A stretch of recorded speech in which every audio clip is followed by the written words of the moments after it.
Hello les crocos, bienvenue dans CRO & Co, le podcast qui décrypte ce qui fait vraiment croître tes conversions et ton e-commerce. Aujourd'hui, je te retrouve pour un nouvel épisode chrono, un format plus court et en solo pour te faire gagner du temps.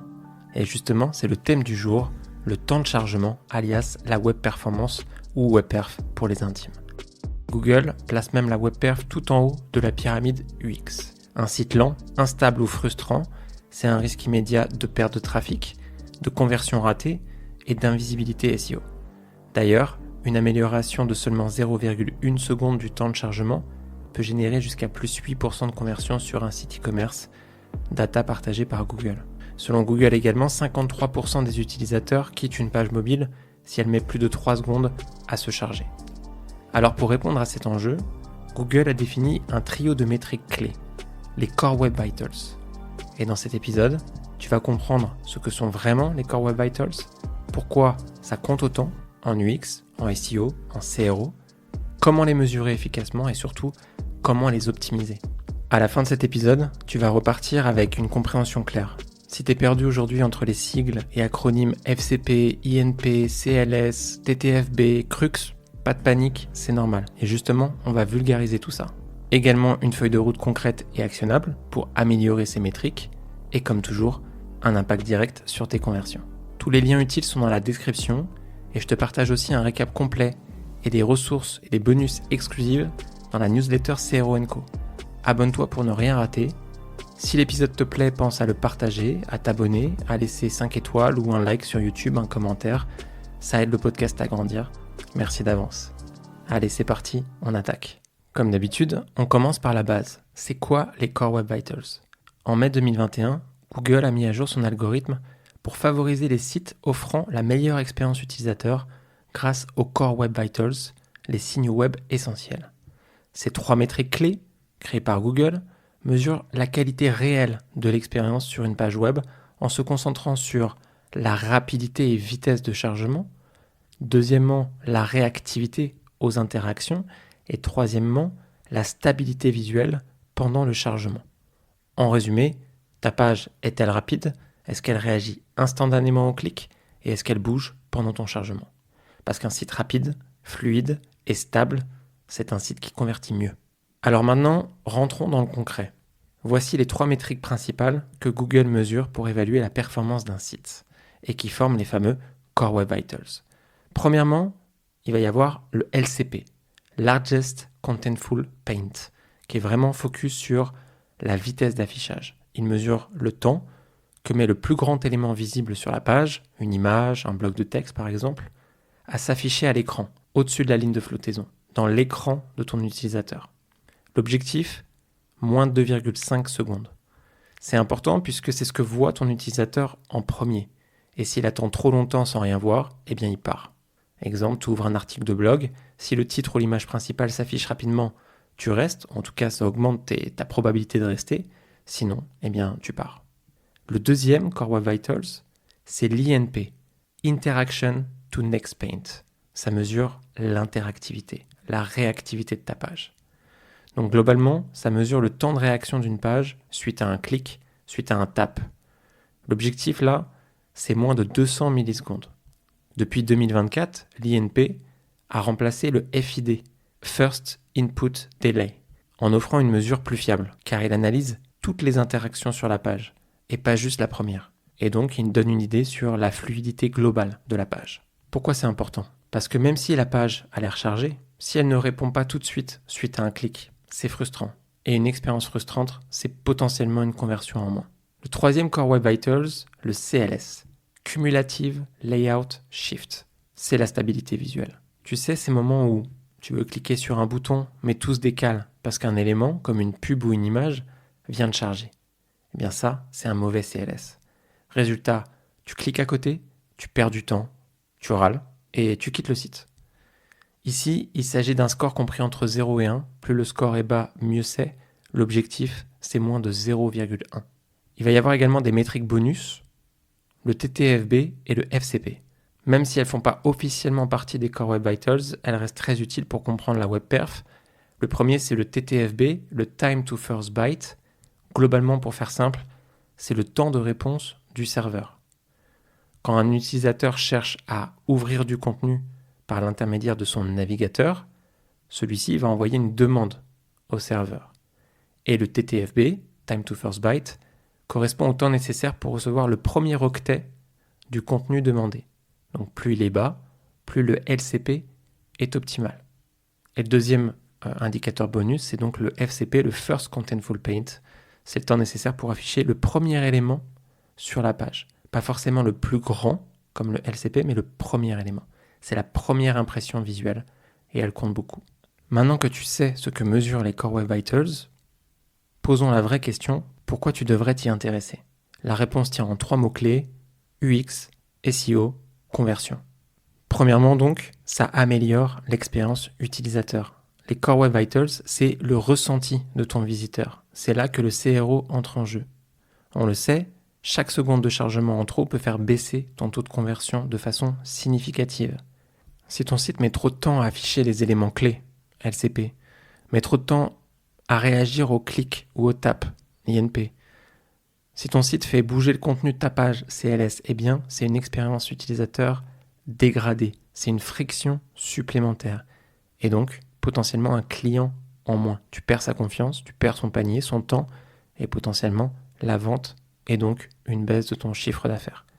Tu as beau optimiser au maximum ton UX, si à la fin ton site est lent pour se charger, eh bien tu vas augmenter ton taux de rebond et diminuer ta conversion. Deuxième raison de t'y intéresser, c'est un facteur SEO. Depuis 2021, Google utilise les Core Web Vitals comme critères de classement. Ils font partie d'un grand ensemble de signaux de la page experience, avec notamment la compatibilité mobile, et donc tous les aspects autour du responsive, la sécurité HTTPS, la navigation sans pop-up intrusive. Donc si deux contenus sont aussi bons et répondent à l'intention de l'utilisateur, mais que l'un charge mal et l'autre est beaucoup plus fluide, c'est celui avec la meilleure web perf qui pourra gagner la bataille du référencement. Et enfin, troisième point, l'accessibilité. Un site rapide profite à tous, y compris sur des connexions lentes ou avec des appareils limités. Maintenant, on peut se demander comment mesurer ces Core Web Vitals. Eh bien, bonne nouvelle, tu n'as pas besoin d'être développeur ni d'installer 12 plugins. Google propose des outils gratuits, simples d'accès, pour mesurer et surveiller tes Core Web Vitals. La seule façon de connaître les vraies performances de ton site, c'est de mesurer ses performances réelles sur le terrain, ce qu'on appelle d'ailleurs les field data. Ce type de mesure est appelé, comme on adore d'ailleurs les acronymes, RUM, Real User Monitoring.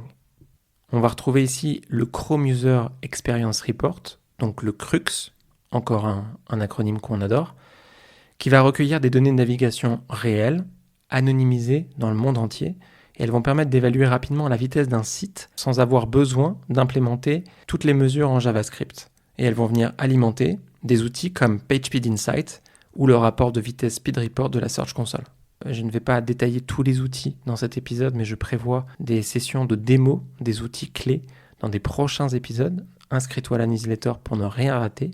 Et donc, tu vas avoir également la possibilité d'utiliser PageSpeed Insight, Lighthouse, accessible directement depuis Chrome, la Search Console, comme je l'ai dit tout à l'heure, le Chrome DevTools avec l'onglet Performance, mais également, encore plus simple et accessible, des extensions Core Web Vitals pour Chrome. Très pratique pour un check rapide sans passer par les autres outils. Si tu veux aller plus loin, tu as même la librairie Web Vitals pour mesurer les Core Web Vitals directement en JavaScript sur ton site. Maintenant que tu sais quoi mesurer, voyons comment améliorer concrètement chaque métrique. Commençons par le LCP. Pour rappel, le LCP, Largest Contentful Paint, mesure la vitesse à laquelle le contenu principal s'affiche. Objectif, moins de 2,5 secondes. Ce qui peut le ralentir, des images trop lourdes, un serveur trop lent, des fichiers CSS, JS trop gros ou bloquants, des fontes non optimisées. Ce que tu peux faire. Premier chantier, les images. Donc, compresser les images sans perte de qualité perceptible et les mettre au bon format. Tu vas avoir des formats WebP ou AVIF qui sont à privilégier et généralement elles peuvent être jusqu'à 30% plus légères que les formats JPEG et PNG. Ensuite, redimensionner les images selon leur affichage réel. Ça sert à rien d'avoir un visuel en 2000 pixels si l'affichage se fait en 600 pixels. Ensuite, tu vas pouvoir utiliser le chargement différé, on l'appelle également ça le lazy loading, mais c'est pour les images situées en dehors de la zone visible du chargement, sous la ligne de flottaison.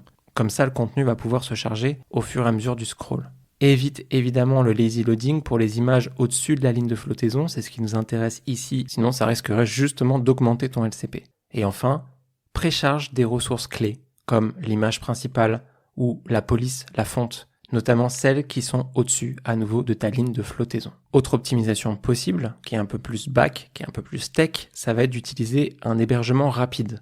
Le serveur sur lequel est hébergé ton site influence fortement le LCP, puisque un serveur lent ou surchargé va augmenter le temps de réponse. Tu vas avoir besoin d'un hébergeur performant, adapté à la taille et au trafic du site. Ensuite, tu vas pouvoir mettre en place un CDN, donc le Content Delivery Network. Tout simplement, ça va te permettre de servir les fichiers depuis un serveur plus proche de ton utilisateur. Même à l'autre bout du monde, ça va te permettre de réduire le temps de latence, souvent très élevé lorsque les visiteurs sont éloignés du serveur. Un autre levier, côté tech et back, ça va être de mettre en place une mise en cache efficace. Elle va permettre de stocker des données statiques, des URL, sur le navigateur des utilisateurs. Elle va stocker des copies qui vont permettre de réduire le temps de chargement pour les visiteurs repeaters, ceux qui reviennent sur votre site. Autre levier pour optimiser le LCP, éviter le JavaScript bloquant. Les fichiers JS mal optimisés peuvent retarder le chargement du contenu.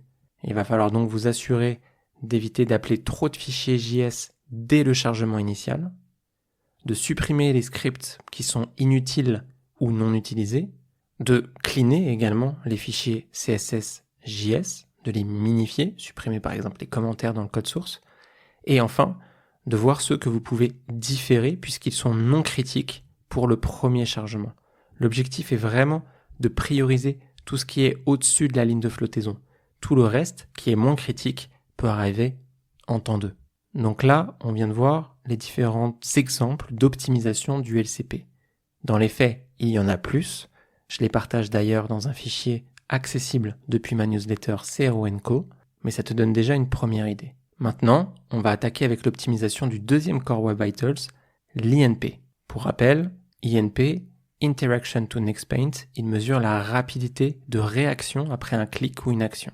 Objectif, moins de 200 millisecondes, ce qui peut dégrader un JavaScript, on y revient, qui est trop lourd. Et le JS d'ailleurs est souvent le responsable principal des lenteurs d'interaction. Trop de scripts tiers, ce qu'on appelle donc les scripts third party, des tags, les partenaires, et également des longues tâches JS qui peuvent être bloquantes. L'objectif ici va donc être de minimiser le JavaScript inutile ou bloquant. Plus un navigateur a de code JS à analyser et à exécuter, plus il est lent à répondre aux clics. Donc même conseil que pour ceux évoqués dans le LCP, l'objectif ça va être d'utiliser l'exécution différée, donc diffère, pour les scripts qui sont non critiques, de réduire les tâches qui sont longues ou lourdes, de les découper, de fractionner le code JavaScript, c'est ce qu'on appelle le code splitting, pour ne charger que l'essentiel lié à l'interaction en question, supprimer les scripts tiers non essentiels, donc là on parle vraiment des tags par exemple third party qui ne servent plus, qui ont été installés pour une campagne, des tags qui sont toujours là mais qui ne sont plus utiles, donc là l'objectif c'est vraiment de venir cleaner, donc ça c'était pour l'INP. Maintenant, dernière partie, on va voir comment on optimise le CLS, le Cumulative Layout Shift, qui mesure cette stabilité visuelle, ce décalage inattendu dans la mise en page. L'objectif, un score inférieur à 0.1. Ce qui provoque généralement ces décalages visuels inattendus, ça va être des dimensions d'image, d'iframe, de vidéo ou d'autres éléments intégrés qui manquent, des bannières ajoutées dynamiquement, des polices personnalisées qui vont changer potentiellement de taille, et des publicités, des bannières sans espace réservé. Comment l'optimiser ? Concrètement, tu vas pouvoir ajouter des dimensions à tes images et tes vidéos en spécifiant la largeur, la hauteur. Ça va permettre au navigateur de réserver l'espace nécessaire avant le chargement de ces éléments. Tu vas pouvoir réserver également un espace pour tes pubs. Tu vas pouvoir précharger tes fontes pour éviter les sauts de texte. Les polices personnalisées peuvent en effet causer un effet de flash ou un décalage à leur chargement. Et enfin, éviter d'ajouter du contenu en haut de page après le chargement. Dernier point bonus qui s'applique à toutes les Core Web Vitals, garde un vrai focus sur le mobile. La majorité de ton trafic est sur mobile et les appareils sont généralement souvent plus lents. Une connexion beaucoup moins bonne qu'un Wi-Fi haut débit quand tu vas tester sur ton desktop.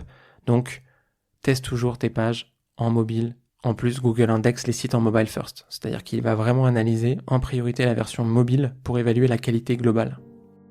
On arrive à la fin de cet épisode. Comme tu l'as vu, la vitesse de chargement, c'est clé. Les Core Web Vitals, c'est pas juste des métriques pour faire plaisir à Google. On sort du jargon technique et là, on est vraiment sur des indicateurs concrets de la qualité d'expérience que tu offres à tes utilisateurs. Et une bonne expérience, c'est aussi plus de conversion, c'est moins de rebonds, plus d'engagement, un SEO optimisé et en plus à la clé, un site web qui est encore plus accessible. Tous les liens utiles sont dans la description et tu retrouveras dans la newsletter CRO & Co des checklists, des ressources, des bonus exclusifs. Abonne-toi pour ne rien rater. Merci d'avoir écouté cet épisode chrono sur les Core Web Vitals. On se retrouve très vite pour le prochain épisode de CRO & Co. À très bientôt.